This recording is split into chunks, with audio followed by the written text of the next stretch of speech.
And now a winner tonight for her performance in the film Fences, Viola Davis.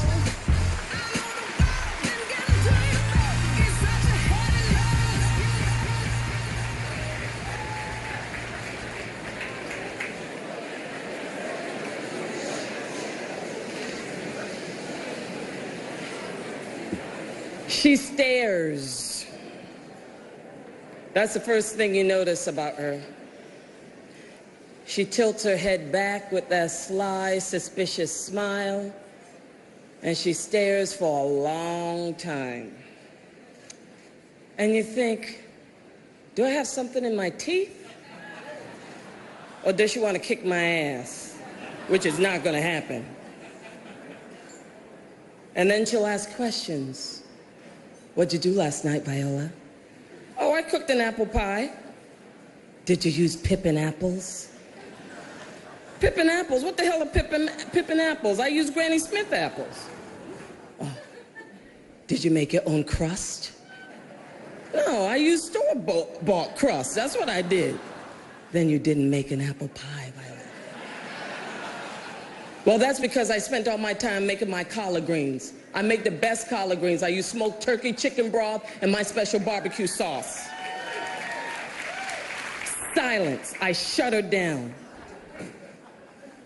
Well, they don't taste right unless you use ham hocks. If you don't use ham hocks, it doesn't taste the same. So, how's the family? And as she continues to stare, you realize that she sees you.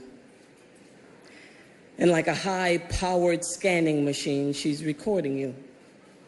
She is an observer and a thief.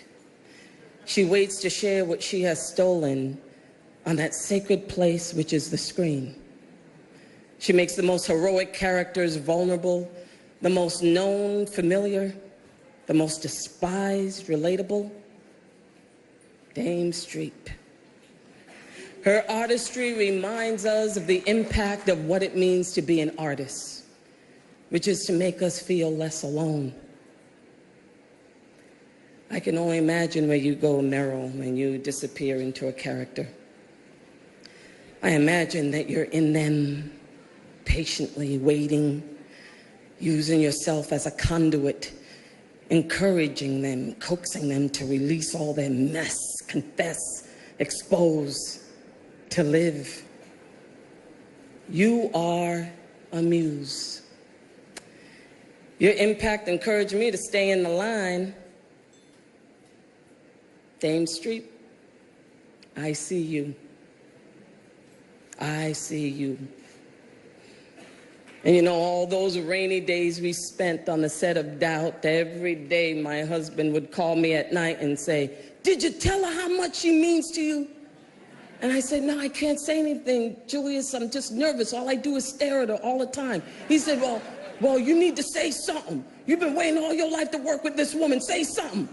I said, "Julius, I'll do it tomorrow." "Okay, well, you better do it tomorrow because when I get there, I'm going to say something." Never said anything. I'm going to say it now. You make me proud to be an artist. You make me feel that what I have in me, my body, my face, my age, is enough.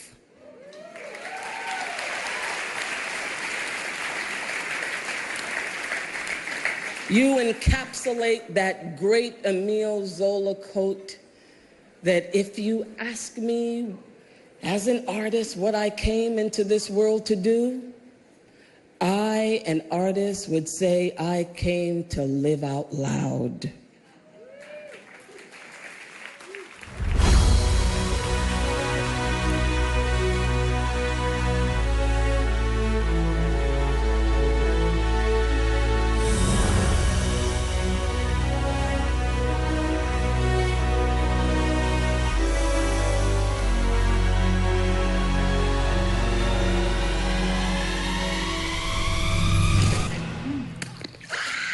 I see me.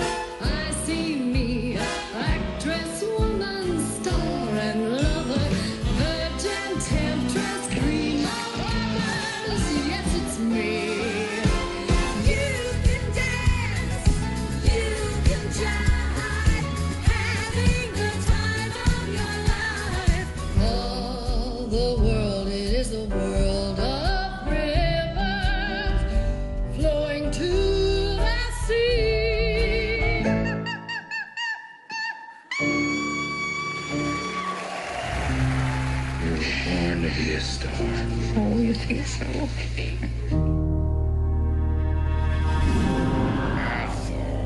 I came to forgive, but all I can do is take pleasure in your misery. I kept thinking about Billy, waking up in his room and with his little clouds all around that I painted, and I thought I should have painted clouds downtown because he would think that he was waking up at home. I am truly not like other women. I have a freedom they cannot understand. Never underestimate the power we women have to define our own destinies. We have been left with no alternative but to defy this government. Go to the wood.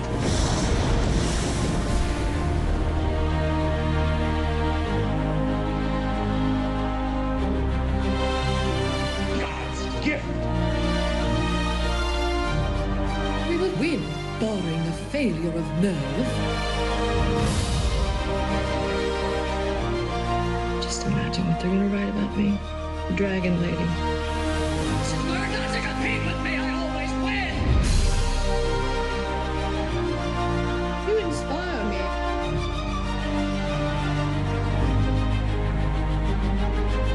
Hi, Carolyn. How you doing? Oh, I'm in the pig.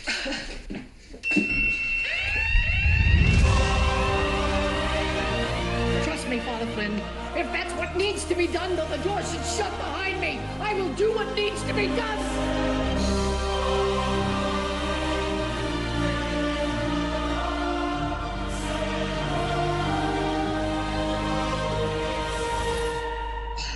The truth, I don't even know what is the truth. After all these lies I have told.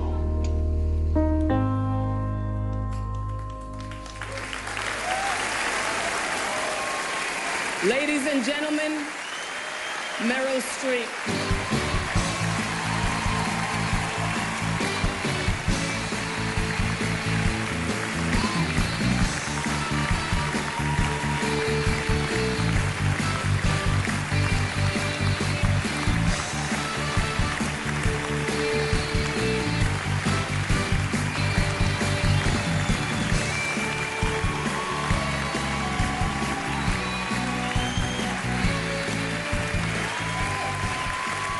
Thank you very much.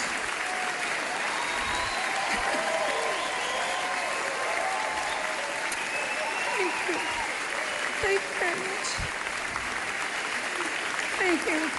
Please sit down. Please sit down. Thank you. I love you all, but you'll have to forgive me.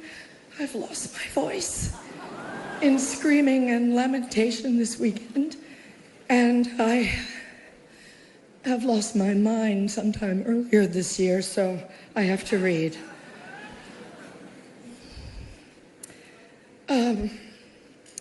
Thank you, Hollywood Foreign Press. Just to pick up on what Hugh Laurie said, you and all of us in this room really belong to the most vilified segments in American society right now. Think about it. Hollywood, foreigners, and the press.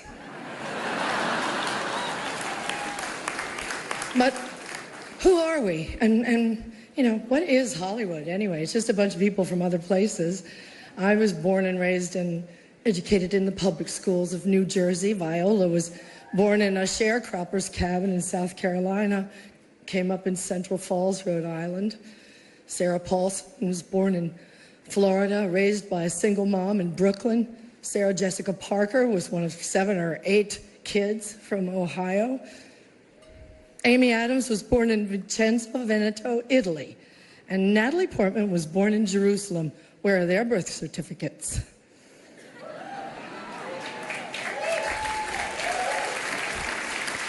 And the beautiful Ruth Nega was born in Addis Ababa, Ethiopia, raised in Ireland, I do believe. And she's here nominated for playing a small-town girl from Virginia. Ryan Gosling, like all the nicest people, is Canadian. And Dev Patel was born in Kenya, raised in London, and is here for playing an Indian raised in Tasmania. So Hollywood is crawling with outsiders and foreigners. And if we kick them all out, you'll have nothing to watch but football and mixed martial arts, which are not the arts.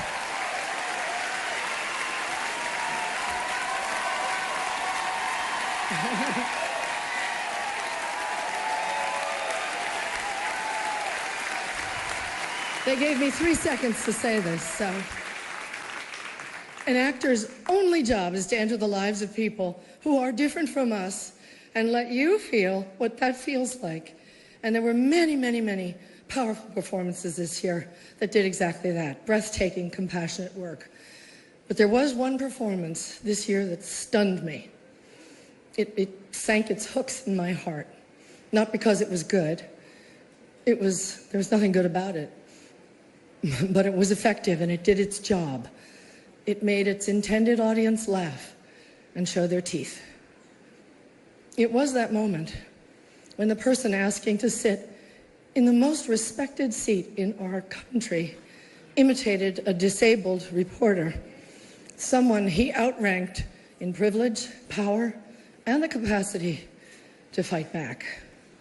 It kind of broke my heart when I saw it, and I still can't get it out of my head because it wasn't in a movie. It was real life.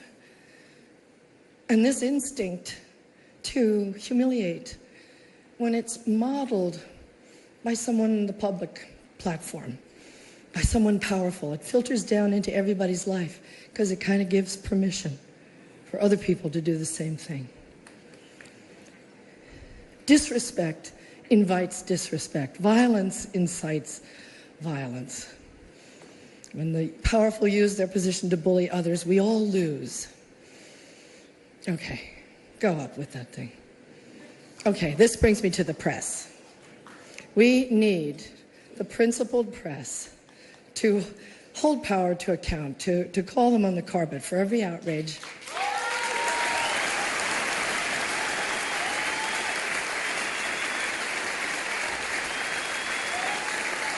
That's why our founders enshrined the press and its freedoms in our Constitution. So I only ask the famously well-heeled Hollywood foreign press and all of us in our community to join me in supporting the Committee to Protect Journalists, because we're going to need them going forward, and they'll need us to safeguard the truth. One more thing.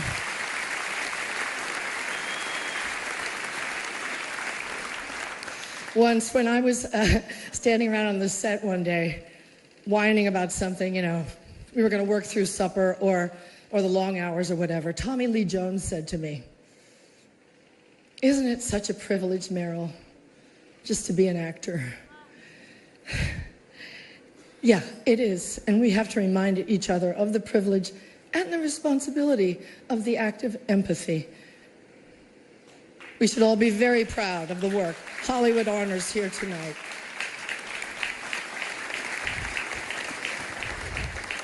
As